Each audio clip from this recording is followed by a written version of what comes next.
Welcome to another one of the,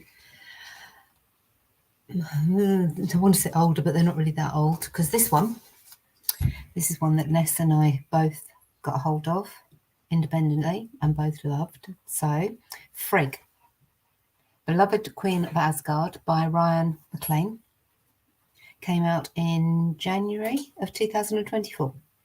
So not that old at all, but a really good dive into who Frigg is and what she represents and how she can be part of our lives today, how she's relevant to our lives today.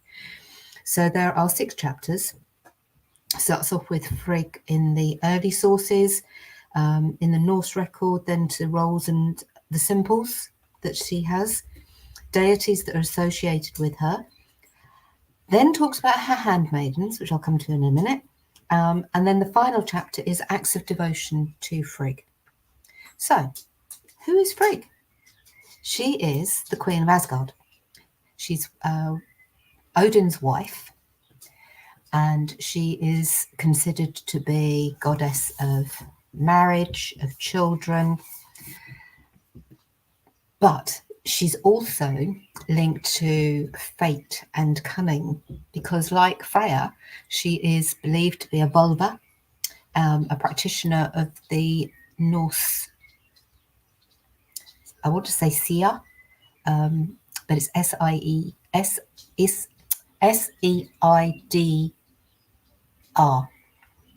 Now that is the old magic, Norse magic, known as Sia.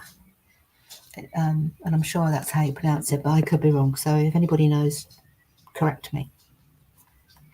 And they wove fate. They worked within the structures to bring about change, which is what magic is all about. Using energy to facilitate change. So she's very much about weaving new events into being and creation.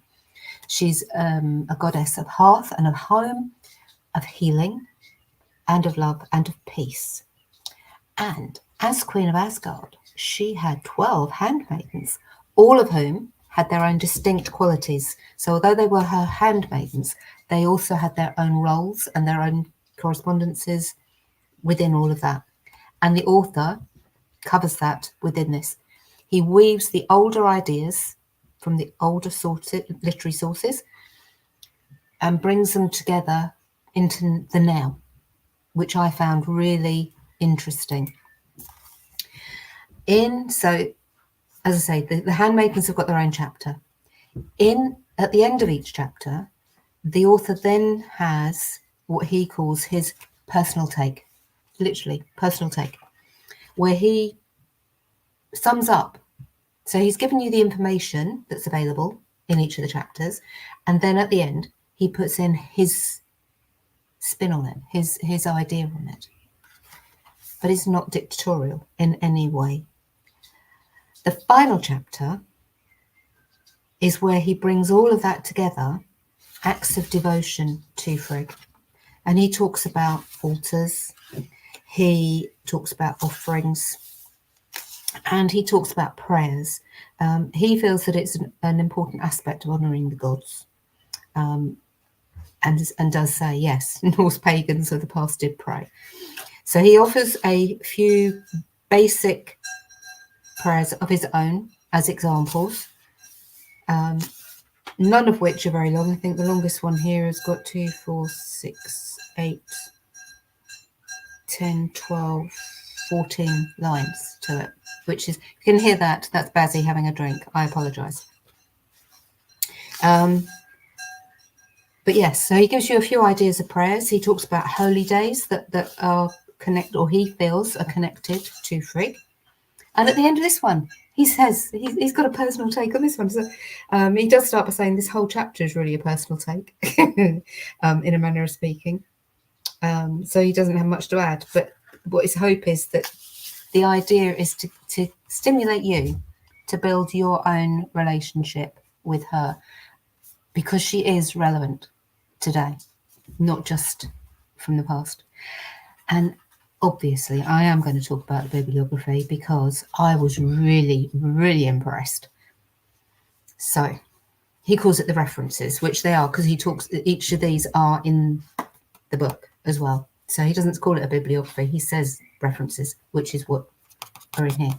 So this is a book of 90 pages about a Norse goddess. So there isn't masses of information out there, you'd have thought.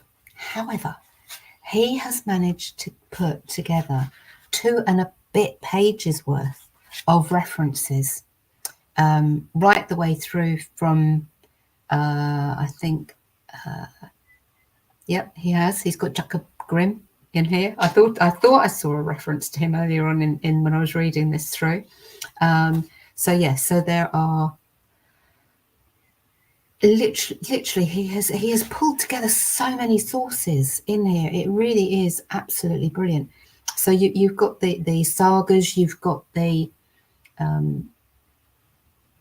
Volspa, you've got the Havamal, you've got stories and ballads of the far past. He really has worked hard to put this into being. It is really worth a read because the author has put a lot of himself into this. Thoroughly enjoyed this, as did Ness. As always, if you get a copy, let us know what you think.